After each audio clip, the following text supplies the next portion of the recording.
धम्मचक्र प्रवर्तन दिन के उपलक्ष्य पर सामाजिक न्याय यात्रा भीम आर्मी की ओर से नागपुर दीक्षा भूमि से लेकर चैत्य भूमि मुंबई तक पहुंचे। हमारे साथ में विनय रतन सिंह जी है जो कि भीम आर्मी के नेता भी है। क्या बताएंगे, आप राष्ट्रीय अध्यक्ष भी है, क्या बताएंगे आप यहाँ पर नमन करना है बाबा साहब आम्बेडकर जी को? यहाँ नमन करने के लिए भारत के प्रत्येक नागरिक को आना चाहिए। बाबा साहब अम्बेडकर ने इस देश में संविधान देकर के सबको समानता प्रदान की है, सबको समानता प्रदान की है। मेरा विशेष प्रयोजन आने का यहाँ ये भी है कि देखिए, महाराष्ट्र के अंदर लगातार अन्याय अत्याचार काफ़ी बड़ी संख्या में तेज़ी से बढ़ रहे हैं। हम पिछली 9 तारीख से जो है दीक्षा भूमि नागपुर से चले थे सामाजिक न्याय यात्रा को लेकर के, और 3 जिलों में हम लोगों ने सामाजिक न्याय यात्रा के लिए सभा की है, लोगों से बात की है, चर्चाएं की है। आज उसके पहले चरण का समापन डॉक्टर बाबा साहब अम्बेडकर की चित्त भूमि पर हम लोग करेंगे, उनको नमन करके, बुद्ध वंदना करके, अभिवादन करके। यहाँ पर संविधान को मानने वाले, बुद्ध को मानने वाले हर व्यक्ति आते हैं नमन करने, तो ऊर्जा मिलती है। आपको कैसे ऊर्जा मिलती है? देखिए, भारत का मुझे लगता है कि भारत की प्रकृति बुद्ध की प्रकृति है, और भारत में रहने वाला व्यक्ति प्रत्येक बुद्ध को मानने वाला व्यक्ति है। वो चाहे किसी भी शक्ल में उन्हें माने, लेकिन मानने वाला है। महाराष्ट्र जो है वो, मैं क्या शब्द इसके लिए प्रयोग करूँ, महाराष्ट्र हमारे आंदोलन की कर्मभूमि है। पूरे देश के अंदर अन्याय अत्याचार के खिलाफ आंदोलन की व्यवस्था जहाँ से हुई, जब से सबसे तेज गूंज जहाँ कहीं से उठी, तो उस भूमि का नाम महाराष्ट्र है। बाबा साहब अम्बेडकर की कर्मभूमि, ज्योतिबा फुले साहब की जन्मभूमि, सावित्रीबाई फुले की, छत्रपति साहू जी महाराज की, महात्मा ज्योतिबा फुले की, अन्ना भाऊ साठे की, और तमाम नाम हैं जिन्होंने इस देश में क्रांति लिखने का काम किया। और ऐसी क्रांति लिखी कि आज इस देश के कोने कोने में, देश का कोना छोड़िए, विदेशों में भी रहने वाले भारतीय या जो इन महापुरुषों को पढ़ लेते हैं, वो मानवता के लिए काम करना शुरू कर देते हैं। तो हमारा सबका काम भी मानवता के लिए ही है। मैं भीम आर्मी के सभी कार्यकर्ताओं का, आज़ाद समाज पार्टी के सभी कार्यकर्ताओं का आभार भी व्यक्त करता हूँ कि वो महाराष्ट्र में बड़ी मजबूती से इस आंदोलन को आगे बढ़ा रहे हैं। और आने वाला समय जो है ना, बहुत अच्छा समय है। बाबा साहब अम्बेडकर के लोगों का राज स्थापित होने जा रहा है। देखिएगा, बड़ी मजबूती से राज स्थापित होगा। जो लोग लगातार हमें तोड़ने की बात करते हैं, क्षेत्रवाद को लेकर, भाषावाद को लेकर, जातिवाद को लेकर, अब हमारी समझ आ चुका है। हमारा ना तो कोई क्षेत्र है, ना कोई जाति, ना कोई भाषा, ठीक है।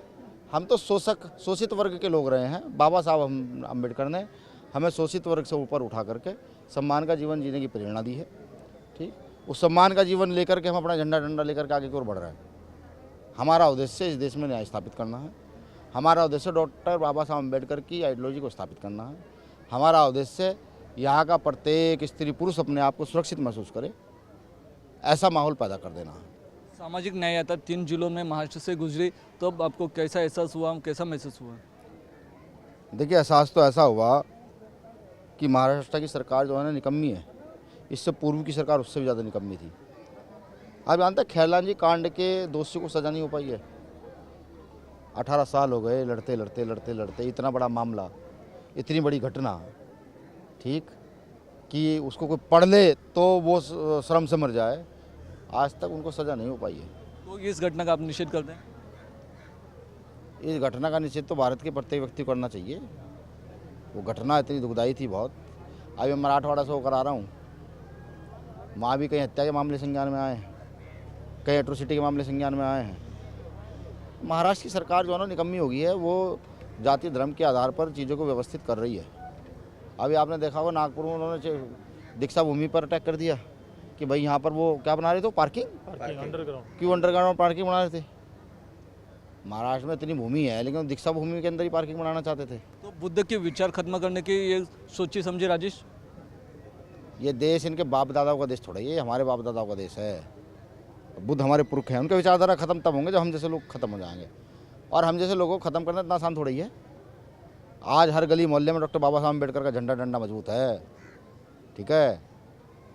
बुद्ध का विचार तो एक ऐसा विचार है जो जिसको पढ़ेगा बुद्ध को, वो बुद्ध का हो जाएगा, ठीक। हाँ, हालांकि आज के समय पर मनु की औलादें कुछ ज़्यादा ही छटपटाती हैं, बार बार जो है ना वो आडंबर को प्रभावी बताती हैं, बार बार जो है वो वैज्ञानिक विधि को तर्क के आधार पर हराना चाहती है, लेकिन ऐसा नहीं हो सकता। हम तर्कशील लोग हैं, तर्क पे बात करते हैं, बुद्ध के लोग हैं, नानक के लोग हैं, कबीर के लोग हैं, रैदास के लोग हैं, फूले के लोग हैं, साहू के लोग हैं, अम्बेडकर के लोग हैं। ठीक, अब तो मजबूत हो रहे हैं और मुझे पूरी उम्मीद है कि हमारे मजबूत होने से विपक्ष के पेट में दर्द जरूर होगा। जो सदियों तक जिन्होंने हमें छूत बना के रखा, सदियों तक जिन्होंने हमें शूद्र बना के रखा, उनके पेट में दर्द जरूर होगा और होना भी चाहिए। होना भी चाहिए कि जिन लोगों को वो चलने नहीं देते थे, आज वो लोग बड़े बड़े सभाएं लगाकर, बड़े बड़े मंच लगाकर अपनी बात मजबूती से रखते हैं। आज बाबा साहब अम्बेडकर के लोग इस देश की हर फील्ड में सबसे ज़्यादा मजबूत हैं। आज के दिन लोगों को क्या मैसेज देंगे धम्म चक्र प्रवर्तन दिन? देखिए, आज का दिन ये एक बहुत महत्वपूर्ण दिन है इस देश के लिए। सबको न्याय को स्थापित करने के लिए लड़ना चाहिए, सबको, हर जाति, हर धर्म, हर वर्ग के व्यक्ति को न्याय स्थापित करने के लिए लड़ना चाहिए। अगर हम न्याय स्थापित करने के लिए नहीं लड़ सकते तो हमें भारतवासी कहलाने का अधिकार नहीं है। यही बस एक संदेश है छोटा सा। जी हाँ, देख सकते हैं, अगर हम बुद्ध के विचार, संविधान के विचार अगर हम का पालन अनुसरण नहीं करते तो हमें इंसान कहलाने के हम काबिल नहीं है, ऐसा विनय रतन सिंह जी इन्होंने कहा है। मैं वीडियो जर्नलिस्ट सिद्धांत ओबले के साथ आवाज इंडिया, मुंबई।